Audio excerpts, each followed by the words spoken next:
하나님을 예배하는 우리 모두에게 주님의 은혜와 평강이 가득하시기를 축복합니다. 지난 시간 우리는 산상설교의 서론 부분을 살펴봤습니다. 예수님께서는 산상설교를 통해서 주님을 따르는 사람들이 어떠한 사람이 되기를 원하시고 또 어떻게 행동해야 되는지를 친히 가르치셨습니다. 이것은 하나님 백성다운 삶, 하나님 백성의 기준이라고 볼 수가 있죠. 즉, 하나님의 백성이면 하나님 백성답게 살아라. 하나님의 자녀라면 하나님의 자녀답게 살아라. 이런 말입니다. 여러분, 하나님의 자녀가 된 것은 인생에 있어서 가장 큰 복입니다. 그리고 하나님의 자녀라는 것은 하나님의 성품을 닮아가야 한다라는 요구가 포함됩니다. 자녀는 부모를 닮지 않습니까? 얼굴도 닮고 부모의 말투, 부모의 생각, 습관, 생활 방식, 모든 걸 닮습니다. 그래서 사람들은 그 어린 아이를 보고 부모를 떠올리게 되는 것이죠. 마찬가지입니다. 우리 그리스도인들은 하나님의 자녀입니다. 따라서 하나님의 자녀이면 하나님의 성품이 우리 안에서 나타나야 합니다. 하나님이 거룩하시니 너희도 거룩하라. 하나님이 사랑이시니 너희도 사랑을 베풀며 살아라. 하나님은 자비로우신 분이시니 너희도 자비를 베풀며 살아라. 이런 식입니다. 그래서 주님께서는 누가복음 6장 36절에서 너희 아버지의 자비로우신 같이 너희도 자비로운 사람이 되라 이렇게 말씀하셨습니다. 하나님의 자녀가 되었다. 이것은 단순히 신분이 바뀌었다 이런 의미가 아닙니다. 하나님의 성품을 닮아가는 삶으로 우리를 부르셨다라는 의미예요. 다시 말하면 신분의 변화는 삶에 대한 변화에 대한 요구가 뒤따르게 되어 있습니다. 좀 전에 우리 신선의 권사님께서 기도하신 것처럼 예배는 타협할 수 있는 게 아니에요. 예배는 절대성을 가지고 있습니다. 사람들의 취미나 기호처럼 어떤 상대적인 것이 아니고 하나님을 예배하는 것은 절대적이에요. 제가 우리 아이들한테 자꾸 이런 말을 합니다. 얘들아, 너희는 주일날 반드시 교회 가야 돼. 교회 가서 반드시 예배를 드려야 돼. 그리고 어르신들을 보면 고개를 90도로 숙이고 반드시 인사를 해야 돼. 안 그러면 국물도 없어. 아이들이 이제 묻습니다. 아빠, 왜 그래? 아니, 다른 아이들은 주일날 어디 놀러 가고 가족끼리 여행 가고 또 자기만의 시간을 갖는데 아니 나는 왜 교회 가서 예배를 드려야 돼? 제가 뭐라고 했을까요? 너는 목사 딸이니까. 너는 하나님의 자녀니까. 여러분, 이 아이들은요 세상에 있는 아이들과 신분이 달라요. 이 아이들은 하나님의 자녀입니다. 여러분의 자녀도 마찬가지예요. 신분이 다릅니다.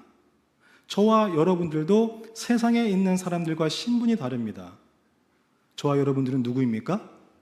하나님의 자녀예요. 하나님께서 먼저 우리를 하나님의 자녀로 불러주셨고 그리고 나서 하나님은 자녀답게 살아라 라고 말씀하셨습니다.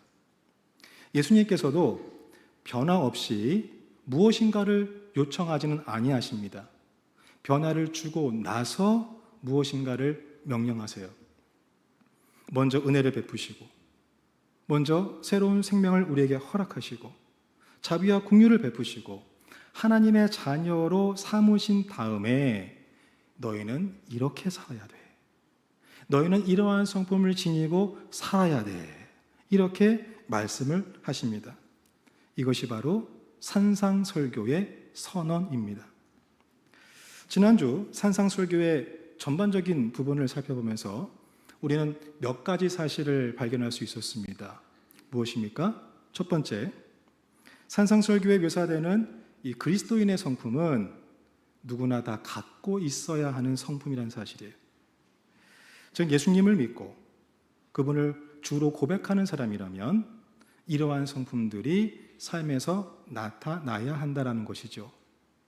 두 번째는 이 성품들은 동시적입니다.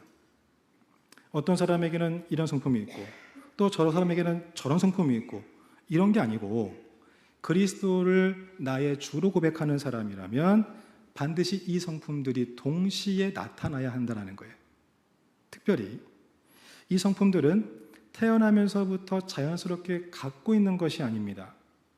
이것은 성령의 은혜로 말미암아 변화된 성품이에요.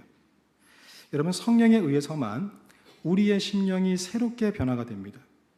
성령에 의해서만 우리가 죄를 이길 수가 있고 성령의 은혜로만 우리가 용서하지 못했던 사람을 용서하고 사랑할 수가 있는 거예요. 성령의 역사로 말미암아 우리가 예수님의 성품을 닮아갈 수 있습니다. 그래서 그리스도인들은 세상과는 다르게 살아야 됩니다.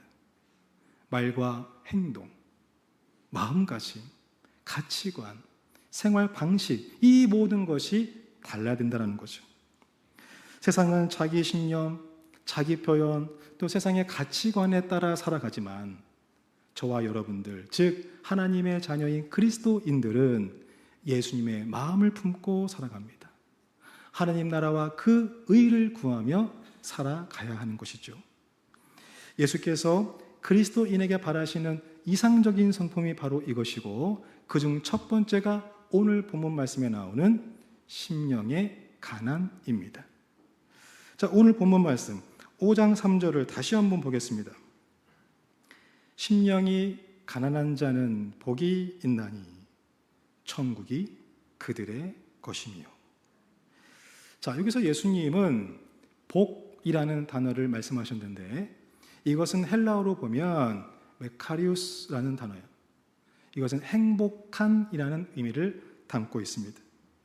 자, 이것은 내가 원하는 것을 얻고 어떤 불편함이나 고통이 없는 안정된 상태에서 누리는 행복감, 이것을 말하는 것이 아니라 하나님과 내가 올바른 관계 속에서 누리는 영적인 기쁨, 만족감을 의미하는 거예요.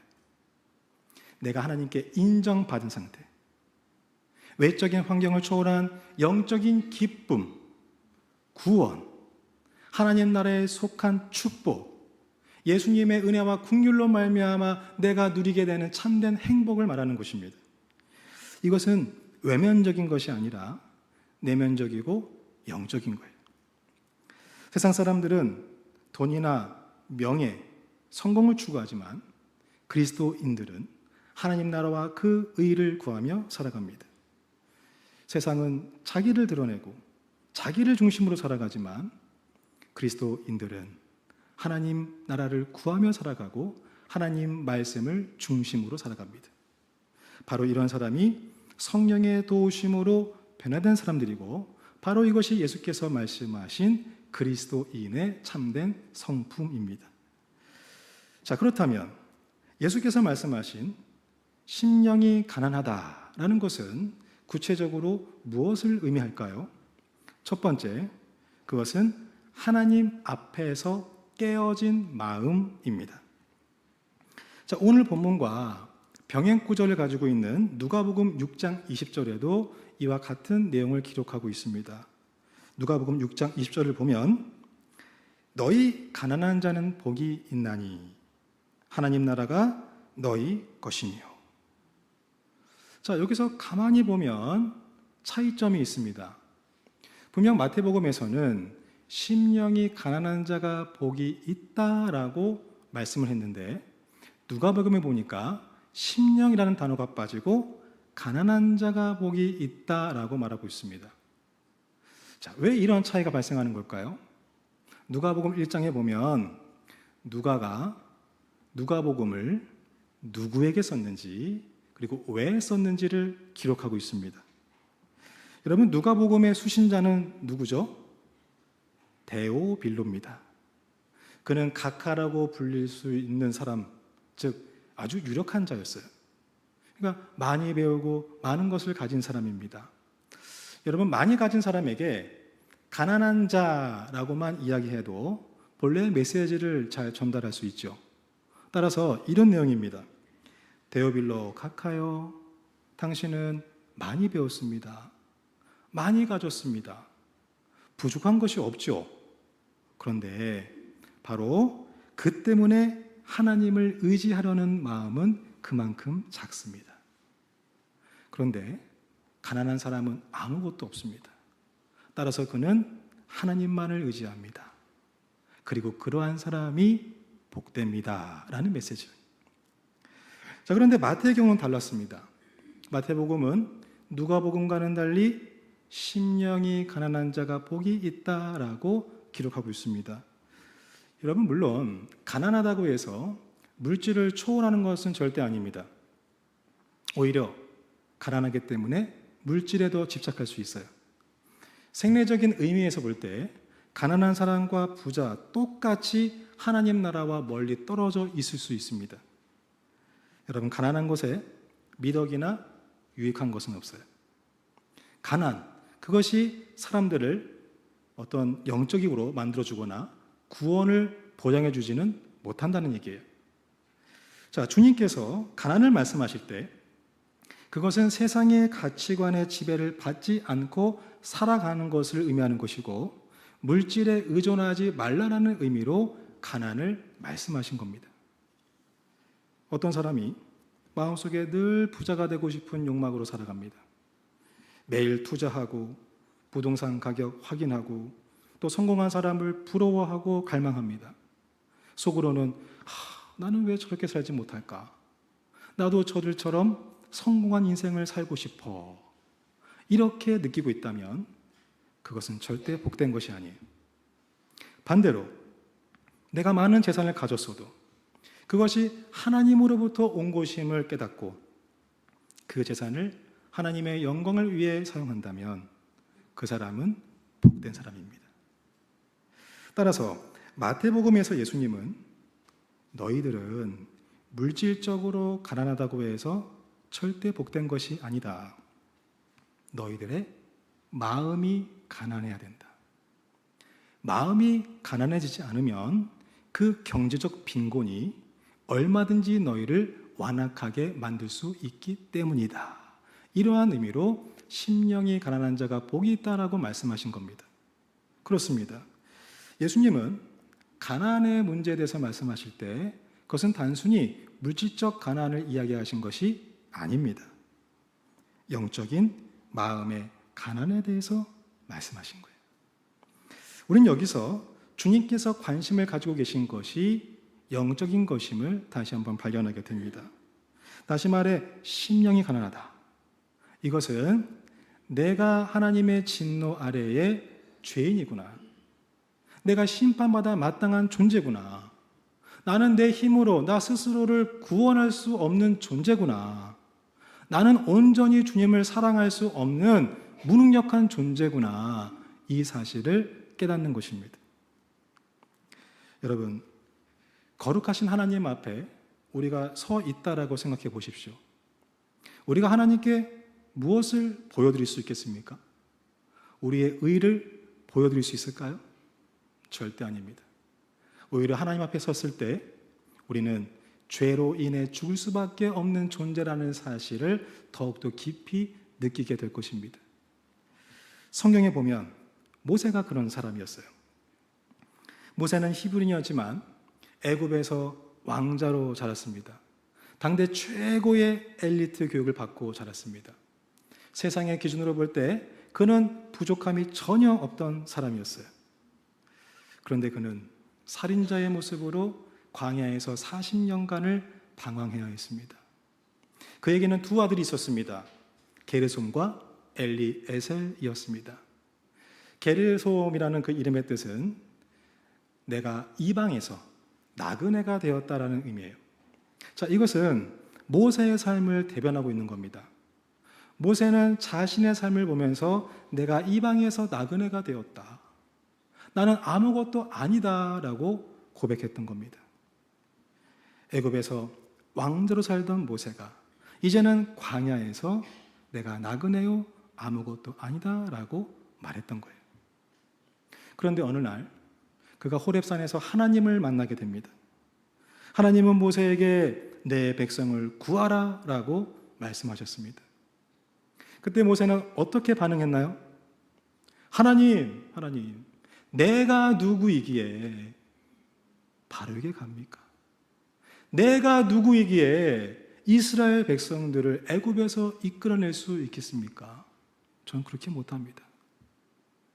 모세는 하나님 앞에 자신의 연약함과 무능력을 고백했어요. 내가 누구이기에, 이것이 바로 심령이 가난한 자의 고백입니다. 그러나 하나님께서는 그런 모세를 책망하지 아니하셨습니다. 오히려 내가 너와 함께 있을 것이다 라고 말씀하시면서 모세를 통해 큰 일을 행하셨죠. 자, 종합해 보면 심령이 가난하다라는 의미는 내 자신에 대해 절망한 상태이고 따라서 내 자신을 의지하지 않는다라는 이야기예요. 내가 가지고 있는 능력, 지식, 경험 이런 것들을 의지하지 않고 그 마음을 비우는 것을 말합니다. 사람이 무엇인가 남에게 줄 것이 있고 베풀 것이 있으면 떳떳하고 목에 힘이 들어가고 그렇죠? 자신감이 생깁니다. 그런데 줄 것이 없으면 마음이 미안해져요. 가르칠 것도 없고 본이 될 만한 것도 없으면 초라해집니다. 이와 마찬가지로 사람이 하나님 앞에 아무것도 드릴 것이 없다라는 것을 느낄 때 사람은 하나님 앞에 겸손해질 수밖에 없습니다. 내가 죄인이라는 사실, 내가 비록 지금 여기서 하나님께 예배를 드리고 기도하고 전도하고 봉사를 하더라도 그것은 나의 의가 아니다라는 사실을 깨달은 사람, 그 사람은 하나님 앞에 겸손할 수밖에 없는 것입니다. 그리고 그런 사람은 하나님을 바라보게 돼요. 하나님의 은혜와 긍휼을 구하게 됩니다. 따라서 심령이 가난한 사람은 자기 자신에게 절망한 사람이지만 그것으로 끝나지 않습니다. 그런 사람은 하나님을 의지합니다. 이것이 바로 심령이 가난한 자의 두 번째 특징이에요. 창세기 4장 26절에 보면 셋도 아들을 낳고 그의 이름을 에노스라 하였으며 그때의 사람들이 비로소 여호와의 이름을 불렀더라 라고 말하고 있습니다. 자, 여기서 에노스라는 이름이 있는데 이 뜻은 연약하여서 죽을 수밖에 없는 존재, 이런 뜻이에요. 즉 사람은 자신이 연약하여서 죽을 수밖에 없는 존재라는 사실을 깨달을 때 하나님을 찾게 된다는 의미예요. 그렇지.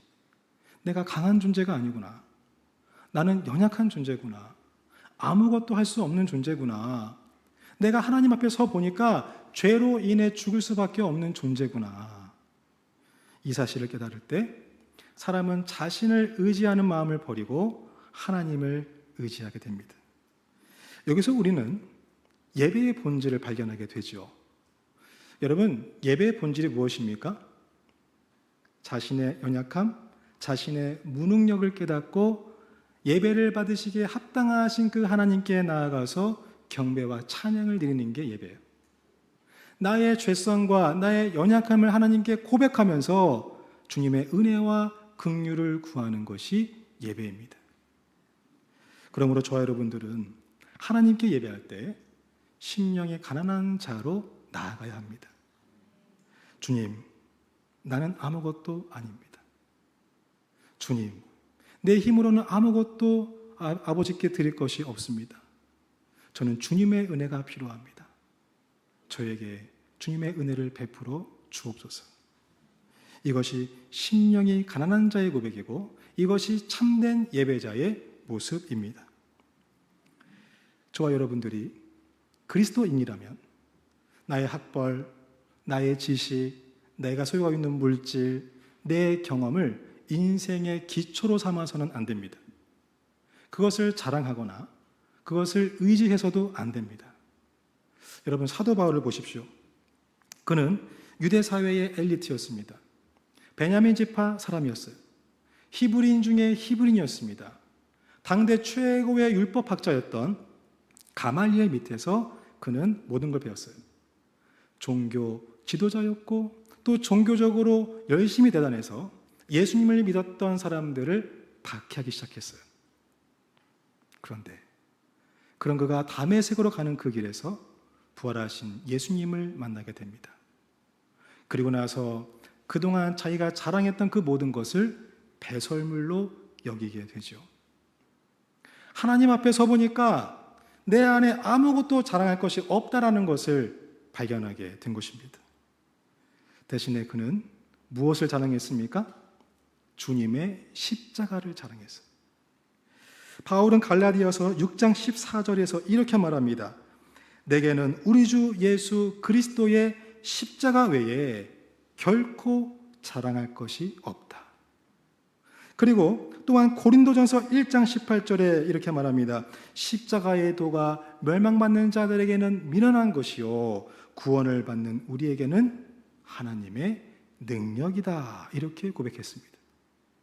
바울은 자신을 자랑하는 삶에서 십자가를 자랑하는 삶으로 변하게 됐어요. 그 십자가가 하나님의 능력임을 자랑하며 살았습니다. 여러분, 십자가는 겉으로 보기에는 완전한 패배였습니다. 예수님은 붙잡히셨습니다. 십자가에서 죽으셨어요. 세상적인 기준으로 볼 때 그것은 매우 연약한 순간이었습니다. 그러나 그 순간에 하나님의 능력은 가장 강력하게 나타났습니다. 하나님께서는 무력으로 악을 무너뜨리지 않으셨습니다. 대신 사랑으로 악을 이기셨어요. 용서로 죄를 이기셨습니다. 예수님께서는 십자가에서 자신을 구원하지 아니하셨어요. 구원할 능력이 없어서가 아니라 우리를 구원하시기 위해서였습니다. 자기를 낮추시고 죽기까지 복종하신 겁니다. 그래서 빌립보서 2장 5절과 8절에 이렇게 말하지 않습니까? 너희 안에 이 마음을 품으라. 곧 그리스도 예수의 마음이니 그는 근본 하나님의 본체시나 하나님과 동등됨을 취할 것으로 여기지 아니하시고 오히려 자기를 비워 종의 형체를 가지사 사람들과 같이 되셨고 사람의 모양으로 나타나사 자기를 낮추시고 복종하셨으니 곧 십자가에서 죽으심이라. 여기서 우리는 하늘의 영광을 버리시고 이 땅에 인간의 모습으로 오신 하나님의 겸손을 발견하게 됩니다. 또한 누가복음 22장 42절을 보십시오. 예수께서 십자가에 달리시기 전날 밤 하나님께 이렇게 기도했습니다. 아버지요, 만일 아버지의 뜻이거든 이 잔을 내게서 옮겨주옵소서. 그러나 내 원대로 마시옵고 아버지의 원대로 되기를 원하나이다.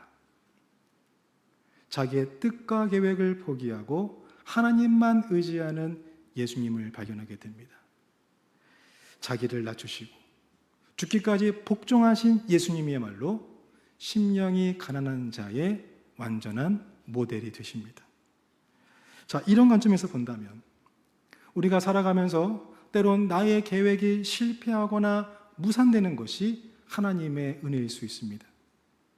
내 지식, 내 경험이 막힐 때, 내가 가지고 있는 지혜와 내 능력이 한계를 느낄 때 오히려 그때가 하나님을 의지할 때이기 때문입니다. 여러분, 부모는 자녀를 위해서 기도하고 또 많은 것을 준비하고 계획하지 않습니까? 자녀들이 좋은 학교에 가기를 원합니다. 자녀들이 좋은 친구를 만나기를 원합니다. 자녀들이 이 신앙의 울타리 안에서 믿음으로 잘 성장하기를 원합니다. 그런데 어느 날 자녀가 공부를 포기하려고 합니다. 그렇게 열심히 가르쳤건만 그 자녀가 엉뚱한 길로 가려고 합니다. 신앙 안에서 열심히 가르치고 양육했다고 했지만 그 아이가 교회를 멀리 하려고 합니다. 그 자녀를 보면 가슴이 답답하고 속상하고 걱정이 되지 않겠습니까? 그때 느끼는 거예요. 아, 내 힘으로 할 수 있는 것이 별로 없구나. 돈으로도 안 되고 야단쳐도 안 되고 내 지식과 내 경험으로도 안 되는 거구나. 그때 부모는 하나님께 무릎을 꿇고 기도하게 됩니다. 주님, 내 힘으로는 이 아이를 변화시킬 수가 없습니다. 주께서 이 아이를 붙잡아 주시고 이 아이를 변화시켜 주옵소서. 여러분, 내 계획대로 되지 않는 것이 하나님의 은혜입니다.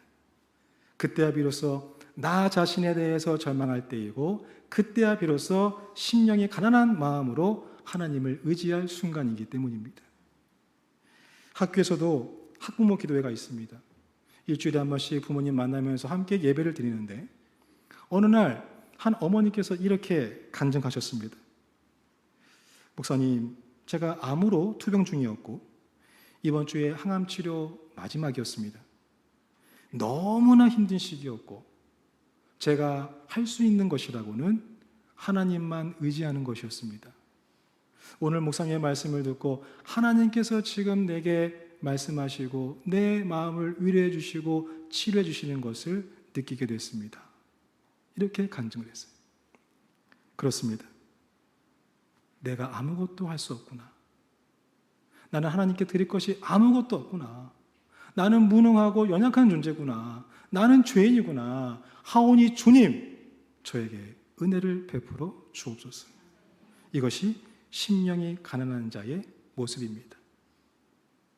여러분, 건강으로 걱정하십니까? 하나님께 의지하십시오. 자녀 때문에 걱정하십니까? 하나님께 매달리십시오.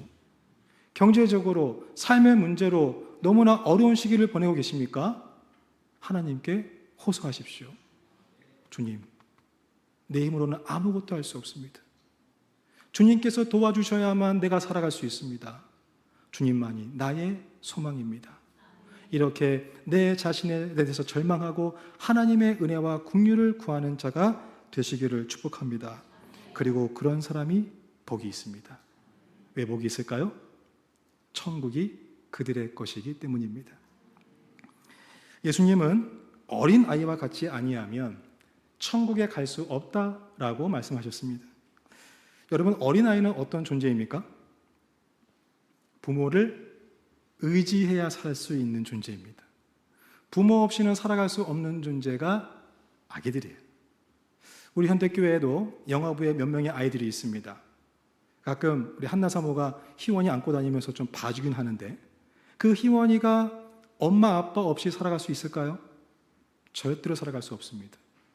그 아기는 철저하게 부모를 의지해야 살 수 있는 거예요. 여기서 의지한다라는 것은 하나님을 신뢰한다라는 말이에요. 즉 어린아이들은 부모를 의지하고 부모를 신뢰해야 살 수 있습니다. 마찬가지예요. 인간은 하나님을 의지해야 살 수 있습니다. 하나님을 신뢰해야 살 수가 있는 거예요. 천국은 장소의 개념이라기보다는 통치의 개념입니다. 하나님께서 온전히 다스리시는 곳, 하나님께서 온전히 통치하시는 곳, 그것이 바로 천국이고 그것이 바로 하나님 나라예요. 예수님 자신이 천국입니다. 여러분, 심령이 가난한 사람은 예수님을 의지합니다. 심령이 가난한 사람은 그 말씀 안에 거합니다. 심령이 가난한 사람은 하나님의 통치를 기뻐합니다. 심령이 가난한 사람은 예수님의 마음을 품고 살아갑니다. 따라서 심령이 가난한 사람은 이미 그 마음속에 천국이 임했습니다. 예수님은 그러한 자가 복이 있다라고 말씀하셨습니다. 여러분, 천국은 강한 사람의 것이 아닙니다. 천국은 자기 의를 자랑하는 사람의 것도 아닙니다. 천국은 내가 죄인임을 고백하고 주님 없으면 살아갈 수 없노라고 고백하면서 주님의 은혜와 긍휼을 구하는 자의 것입니다. 여러분, 하나님 앞에 나는 죄인입니다. 나는 아무것도 할 수 없습니다. 나는 연약하고 무능합니다. 주님의 은혜와 긍휼을 제게 베풀어 주십시오. 주님만이 나의 소망입니다. 이렇게 고백하며 나아가시길 축복합니다. 그리고 그 고백을 하는 자에게 이미 천국이 임했습니다.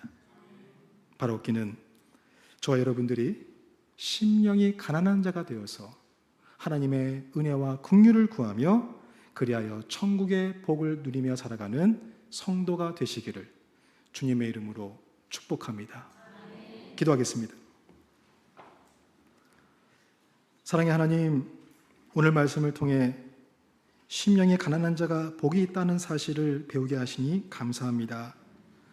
주님, 우리는 하나님 앞에 내세울 것이 없는 죄인입니다. 우리의 힘과 지혜와 능력으로는 살아갈 수 없음을 고백합니다. 우리의 계획이 무너질 때에도, 우리의 능력이 한계를 만날 때에도, 우리의 육신이 연약하여서 아무것도 할 수 없을 때에도 낙심하지 않게 하시고 하나님을 더욱 붙들게 하여 주시옵소서. 날마다 주님, 나는 아무것도 아닙니다. 주님만이 나의 소망입니다. 이렇게 고백하며 살아가게 하시고 심령이 가난한 자에게 허락하신 천국의 기쁨과 평강을 누리게 하옵소서. 이 모든 말씀 우리를 사랑하시는 예수님의 이름으로 기도합니다. 아멘.